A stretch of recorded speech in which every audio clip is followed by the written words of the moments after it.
এদিকে তো হেব্বি কেলেঙ্কারি হয়ে গেছে। আবার কি কেলেঙ্কারি হলো? আরে ওই সোমা যে তোমাকে দলিলটা দিয়ে দিয়েছে না, সেটা মা জানতে পেরে গেছে। সে কি? আরে মা সোমার বাড়ি থেকে বেরোনো বন্ধ করে দিয়েছে, আর সোমার ফোনটাও নিয়ে নিয়েছে।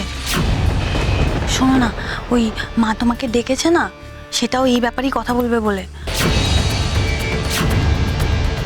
শোনো ভাই, তুমি কিন্তু খবরদার এ বাড়ির দিকে এসো না, কেমন? আর তুমি যদি আসো না, তাহলে আমিও ফাঁসবো, তুমিও ফাঁসবে। কি বললাম বুঝতে পারছো? হ্যাঁ, কিন্তু মেজো বৌদি উনি কি করে জানলেন? আরে দূর, বাড়িতে কি জানানোর লোকের অভাব আছে নাকি? আমার বড় যা, তার চোখের তো কিছু এড়ায় না, সেই তো কাণ্ড বাঁধালো। আরে মা বাবা তো এটাও জানতে চাইছিল যে তুমি কিসের ব্যবসা করছো, এত টাকা কেন লাগবে।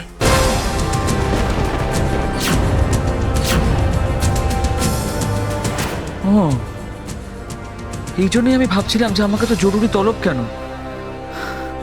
সোমাকে আমি ফোন করে পাচ্ছি না যে আমি ব্যাপারটা জানবো।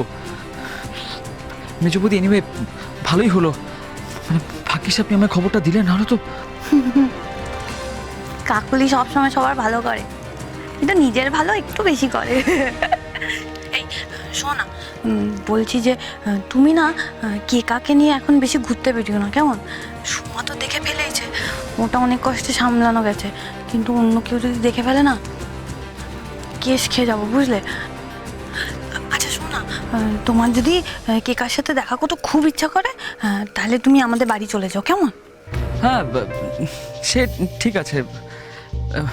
মেজো বৌদি, আমার কিন্তু আপনার কাছে একটা ব্যাপারে ক্ষমা চাওয়ার আছে। হ্যাঁ, আসলে সেদিনকে সোমা আমাদের দেখে ফেলায় আমি কেকাকে ফেলে সোমার হাত ধরে চলে যেতে বাধ্য হয়েছিলাম। আপনি কিন্তু তার জন্য প্লিজ আমাকে ভুল বুঝবেন না, কেমন? আর কেকাকে একটু বুঝিয়ে বলবেন, না হলে আমি কেকা আমরা দুজনেই তো সোমার কাছে ধরা পড়ে যেতাম, তাই না? আচ্ছা আচ্ছা বেশ, এরকম যেন আবার না হয়, কেমন?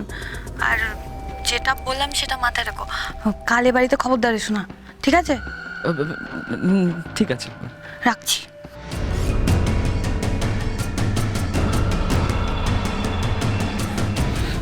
এ তো মহা বিপদে পড়া গেল। একদিকে যদি আমি সোমাদের বাড়িতে না যাই, আমার সোমা হাতছাড়া হয়ে যাবে, ওরা আমাকে খারাপ ভাববে। আর যদি যাই তাহলে কিসের ব্যবসা করছো, কেন এত টাকা নিয়েছো, আমি কি বলবো তখন?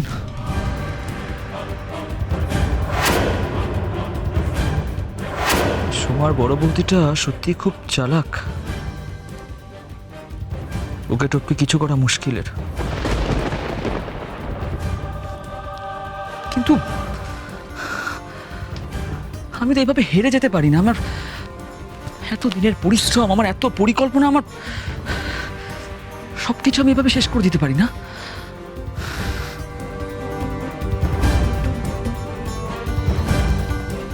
কিছু একটা আমাকে করতেই হবে, করতেই হবে। ইহকালে বা পরকালে সেই ঈশ্বর ছাড়া কেউই আমার সেবার উপযুক্ত নয়। তিনি আমার পরম আরাধ্যা, আমার একমাত্র মুক্তি। এই মানব জনম বৃথা যাবে যদি আমি ঈশ্বরের সাধনায় নিজেকে নিয়োজিত না করি। আসলে সংসার, পরিজন সবই হলো মায়া।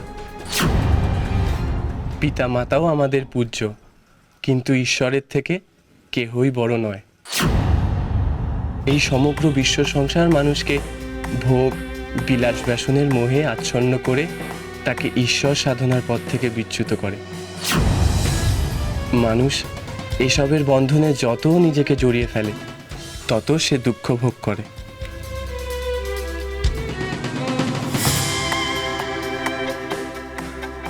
তাই মুক্তি লাভের একমাত্র উপায়ই হলো সংসার পরিত্যাগ করে সন্ন্যাস গ্রহণ।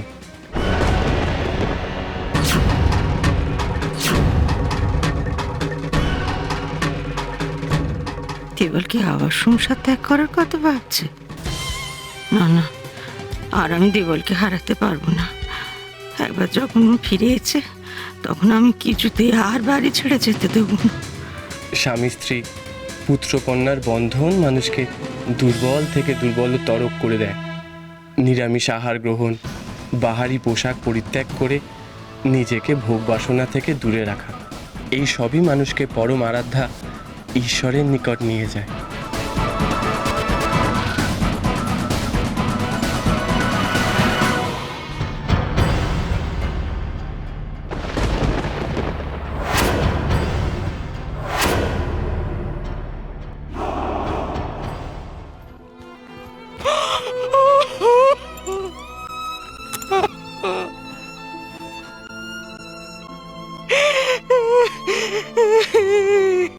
কি সর্বনাশ করলে ঠাকুর, কি সর্বনাশ করলে!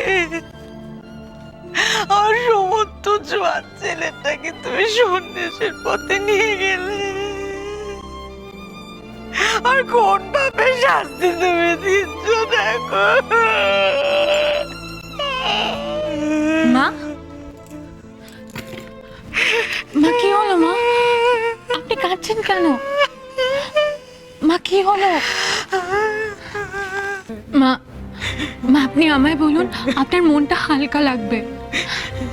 কি হয়েছে মা, বলুন না।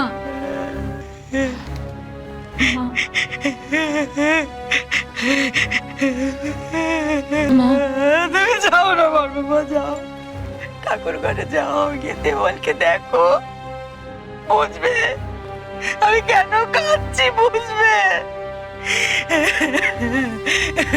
কত কিছু শুয়ে ছেড়ে মানুষ করতে হয়, সে ছেলে যখন সব কিছু ছেড়ে শুনলি সব কথা বলে, তখন মায়ের ভেতরে কি হয় কে বোঝে?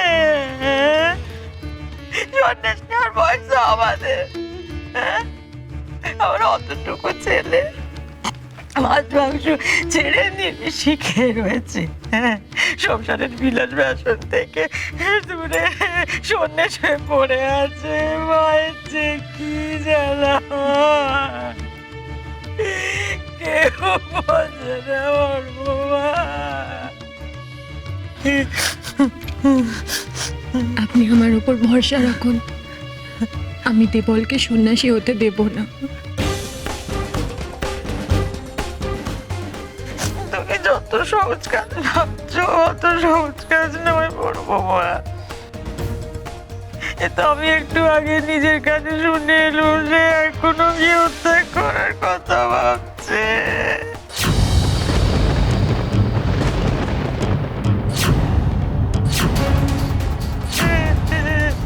একটা বই দেখে দেখে সংসার জীবনের বন্ধন কাটিয়ে চলে যাওয়ার কথা বলছিল। আমি এরকম কিছু হতে দেব না মা। দেবল আর ডাইনার বিয়ে আমি দেব, ওকে সংসারী করে তুলবো।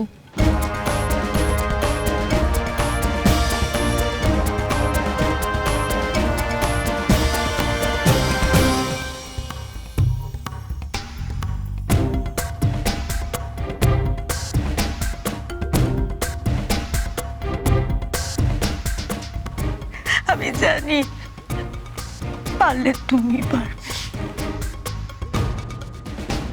তুই পারবে। মা হয়ে আমার ছেলের জন্য আমি তোমার কাছ থেকে এইটুকু ভিক্ষে চাইছি। মা, সন্তানের কাছে কেউ ভিক্ষে চায় না, আদেশ করে। দেবল ডাইনার বিয়ে আমি দেওয়াবই। আপনার আগের দেবলকে আমি আপনার কাছে ফিরিয়ে দেব।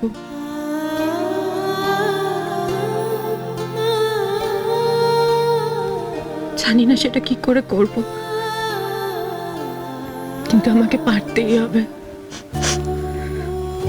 কারণ আপনাকে আমি এভাবে ভেঙে পড়তে দেব না, কিছুতেই না।